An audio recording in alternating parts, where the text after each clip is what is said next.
राधे राधे दोस्तों, हमारा चैनल श्री जी माधुरी में आप सभी का स्वागत है। भगवान विष्णु माँ लक्ष्मी की कृपा आप लोगों पर सदैव बनी रहे। आज जेठ मास महात्म्य का अध्याय 14 की कथा कहेंगे। इस पुण्य में ज्येष्ठ मास में हरि नाम का जप करना, कथा का श्रवण करना और भगवान विष्णु का पूजन करना, यह जन्मों जन्मों के पापों का नाश करने वाला बताया गया है। यह मास से मोक्षदायी, कल्याणकारी और मंगलमय माना गया है। जो भक्त इस अवसर का लाभ उठाते हैं उनका जीवन धन्य हो जाता है। आज की कथा प्रारंभ करते हैं। राजा इंद्रद्युम्न और नारद मुनि के बीच वार्तालाप समाप्त होने के बाद राजा के अश्वमेध यज्ञ में सुत्या अर्थात सोमरस निकालने का उत्सव आरंभ हुआ। उसमें दीनों को बेरोक टोक मनोवांछित दान दिए जाने लगे और उस समय नारद मुनि ने नृपश्रेष्ठ राजा इंद्रद्युम्न से कहा, हे राजा, अब पूर्णाहुति का कार्य समाप्त हो, जिससे यह यज्ञ सफल हो जाए। पहले ध्यान में तुमने जो कुछ देखा है उसके अनुसार तुम्हारे भाग्य उदय का समय अब समीप आ रहा है। श्वेतद्वीप में जिन विश्व मूर्ति अविनाशी भगवान विष्णु का तुमने दर्शन किया है, उनके शरीर से गिरा हुआ रोम वृक्ष भाव को प्राप्त हो जाता है। वह इस पृथ्वी का स्थावर रूप में भगवान का अंश अवतार होता है और भक्त वत्सल भगवान स्वयं अब उसी रूप में अवतीर्ण हो रहे हैं। तुम्हारे ही सौभाग्य से सर्व पापहारी भगवान यहाँ सभी लोगों के नेत्रों के अतिथि बनेंगे, उन सबके समक्ष प्रकट होंगे। अब यज्ञ अंत स्नान समाप्त करके वृक्ष रूप में प्रकट हुए यज्ञेश्वर भगवान विष्णु को तुम उस महावेदी पर स्थापित करो। इस प्रकार विचार करके नारद मुनि और राजा इंद्रद्युम्न दोनों प्रसन्नतापूर्वक उस स्थान पर गए और इस वृक्ष को देखकर उन्होंने ऐसा समझा कि इस वृक्ष के रूप में साक्षात ब्रह्मा भगवान विष्णु प्रकट हुए हैं। ऐसा मानते हुए सभी लोग अत्यंत प्रसन्न हुए। 4 शाखाओं से युक्त उस चतुर्भुज वृक्ष का दर्शन करके राजा ने अपने परिश्रम को सफल माना। उसके बाद नीलमणि माधव के अंतर्ध्यान होने का जो शौक था उसे उन्होंने त्याग दिया और बार बार उस वृक्ष को प्रणाम करके नेत्रों से आनंद के आंसू बहाते हुए राजा ने ब्राह्मणों से उस वृक्ष को मंगवाया। वे लोग माला और चंदन से विभूषित भगवान विष्णु के उस दिव्य वृक्ष को महावेदी पर ले आए। नारद मुनि के कहे अनुसार राजा ने उस वृक्ष का पूजन किया और पूजा समाप्त करके मुनि श्रेष्ठ नारद मुनि से पूछा, हे मुनि, भगवान विष्णु की कैसी प्रतिमाएं बनेंगी और उन्हें कौन बनाएगा? तब नारद मुनि ने उत्तर दिया, राजन, भगवान की लीला सभी लोगों से परे है, उसे कौन जान सकता है। इस प्रकार बातचीत हो ही रही थी कि ऊपर से आकाशवाणी सुनाई दी। आकाशवाणी ने कहा, भगवान विष्णु अत्यंत गुप्त रखी हुई महावेदी पर स्वयं अवतीर्ण होंगे। 15 दिनों तक इसे ढक दिया जाए। हाथ में हथियार लेकर उपस्थित हुआ जो यह बूढ़ा बढ़ई है उसे भीतर प्रवेश करवाइए और सभी लोग यत्नपूर्वक दरवाज़ा बंद कर लीजिए। जब तक मूर्तियों की रचना हो तब तक बाहर बाजे बजते रहें, क्योंकि रचना का शब्द कान में पड़ने पर वह बहरा बना सकता है। कोई भी भीतर प्रवेश न करें और न कभी देखने की चेष्टा करें, क्योंकि वहाँ काम करने वाले के अतिरिक्त जो भी उसे देखेगा उसके दोनों नेत्र अंधे हो जाएंगे।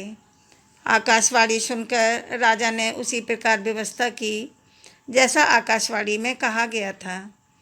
क्रमशः 15वें दिन आते ही भगवान स्वयं 4 विग्रहों में प्रकट हुए।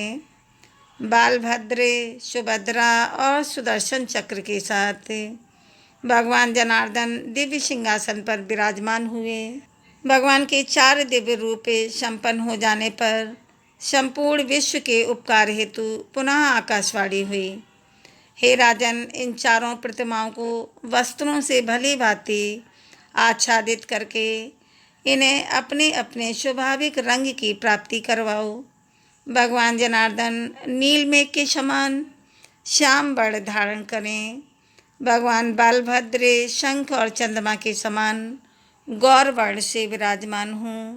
सुदर्शन चक्र का रंग लाल होना चाहिए और सुभद्रा देवी कुमकुम के समान अरुण वर्ण की होनी चाहिए। इन विग्रहों पर पहले का किया हुआ रंग आदि संस्कार छूटने पर प्रतिवर्ष नूतन संस्कार कराना चाहिए। केवल दिव्य वकल लेप रहने देना चाहिए। अगर कोई प्रमादवश इस लेप को दूर करेगा तो राज्य में दुर्भिक्ष और महामारी फैलेगी।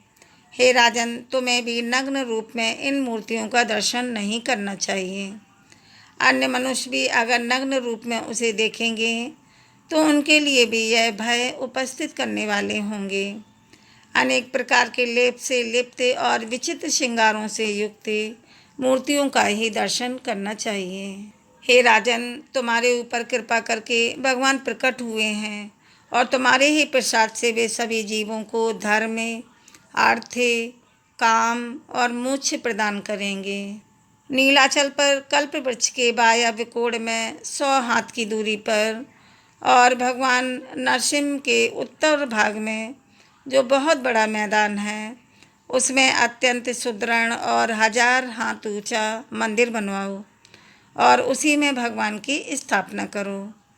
पहले इस पर्वत पर जो प्रतिदिन भगवान नील माधव का पूजन करता था, वही विश्वावसु नाम वाला शबर यानी भील वैष्णवों में श्रेष्ठ हैं। भील वैष्णवों में श्रेष्ठ हैं। उसके साथ तुम्हारे पुरोहित की मित्रता हो चुकी है और इन्हीं दोनों की संतति को भावी उत्सवों में भगवान के विग्रह पर लेप और संस्कार करने के कार्य में लगाया जाए। इतना कहकर वह दिव्य आकाशवाणी मौन हो गई। उसका उपदेश सुनकर राजा ने प्रसन्नतापूर्वक उसका पालन किया। जब बलराम, श्री कृष्ण, सुभद्रा और सुदर्शन चक्र पर आकाशवाणी के कहे अनुसार लेप आदि संस्कार हो गए, तब उनकी आकृति बड़ी ही सुंदर दिखने लगी। उसके बाद राजा ने महावेदी का पर्दा खुलवाया। फिर सबने रत्न सिंहासन पर विराजमान भगवान की झांकी की। वस्त्र अलंकारों सहित उन भगवत विग्रहों का दर्शन करके राजा इंद्रद्युम्न आनंद के समुद्र में डूब गए और नेत्रों को कुछ कुछ बंद किए प्रेम के आंसू बहाते हुए हाथ जोड़कर खंबे के समान खड़े रह गए। और तब नारद मुनि ने राजा से कहा, हे रूप श्रेष्ठ कमल के समान नेत्रों वाले, इन भगवान जगन्नाथ का दर्शन करो। यह भक्तों पर अनुग्रह करने के लिए संपूर्ण ज्ञान की निधि है। इन्हीं श्री हरि को देखने के लिए योगी लोग मन को संयम में रखकर सदैव प्रयत्न करते रहते हैं। वे ही भगवान विष्णु आज कष्टमय शरीर में स्थित होकर तुम पर अनुग्रह करने के लिए प्रत्यक्ष पधारे हैं।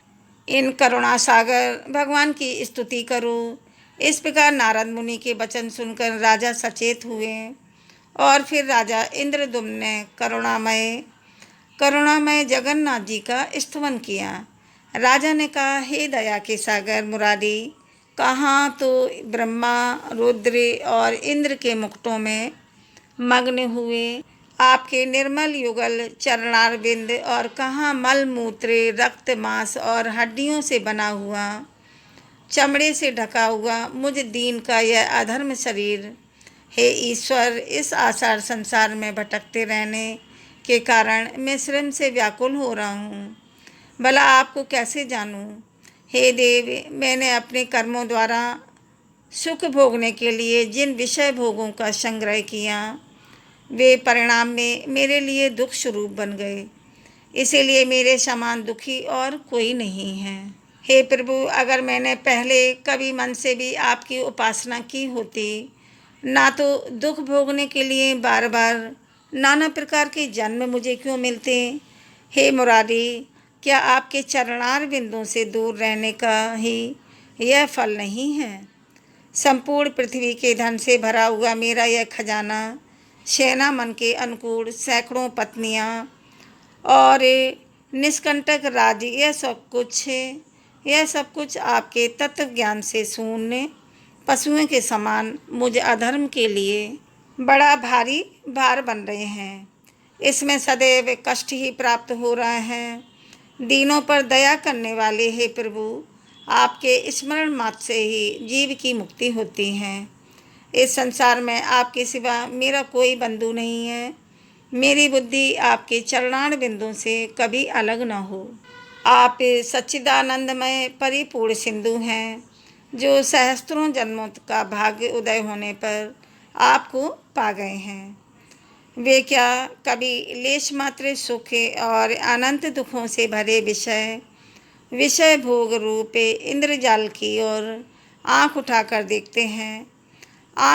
देखते हैं भला? कहाँ तो जिसमें लेस मात्र सुख और अनंत दुखों की खान रूप सैकड़ों ग्रंथियाँ हैं, ऐसे कर्मों का अटूट बंधन, और कहाँ अनंत आनंदी एक और आनंदप्रद आपके पवित्र चरणार बिंद सभी पर शुभावत कृपा करने वाले हैं।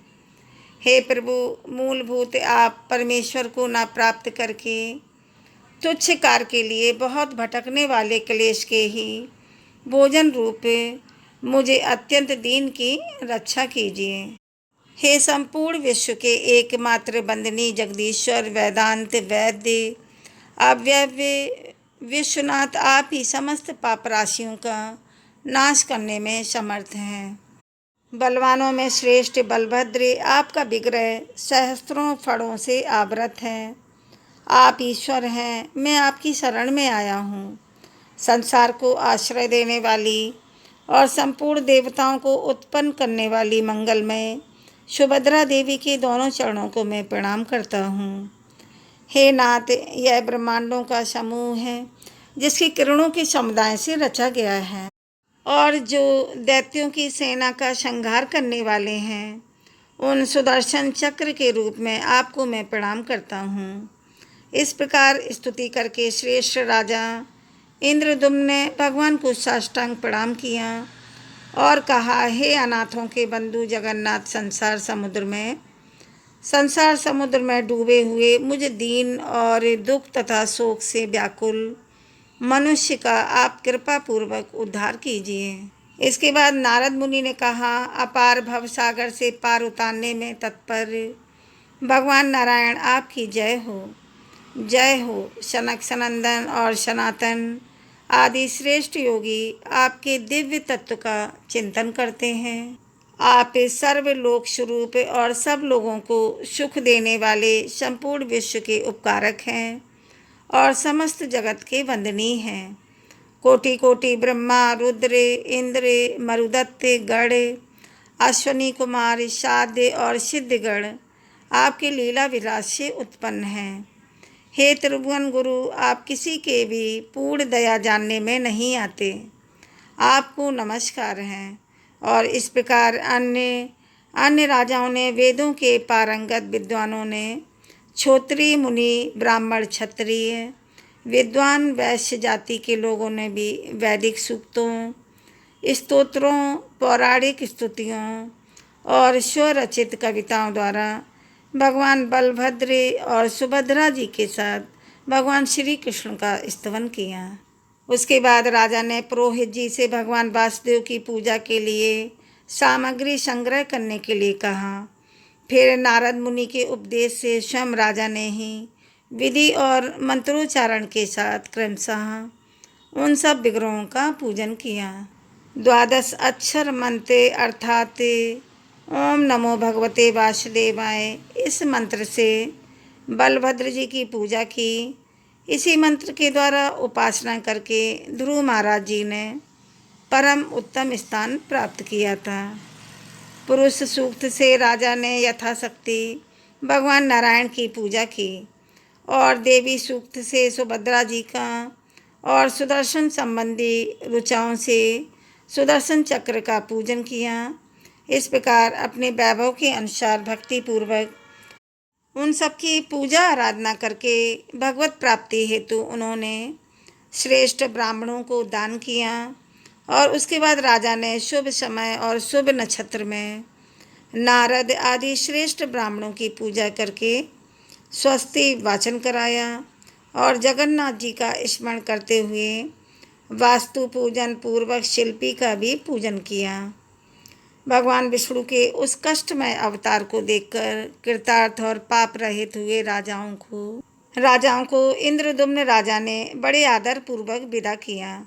और इसके बाद भगवान की स्थापना होने वाली है और इस स्थापना की संपूर्ण विधि क्या थी वह भी हम जानेंगे। हमारी इसी कथा श्रृंखला की अगली वीडियो में उसे सुनने के लिए आप लोग चैनल को सब्सक्राइब कर लें, जिससे मेरी आने वाली वीडियो आपको दिखेंगी। उम्मीद है आपको यह कथा अच्छी लगी होगी।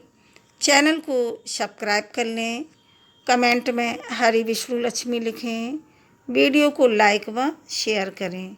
अब मिलते हैं अगले वीडियो में, तब तक के लिए राधे राधे दोस्तों।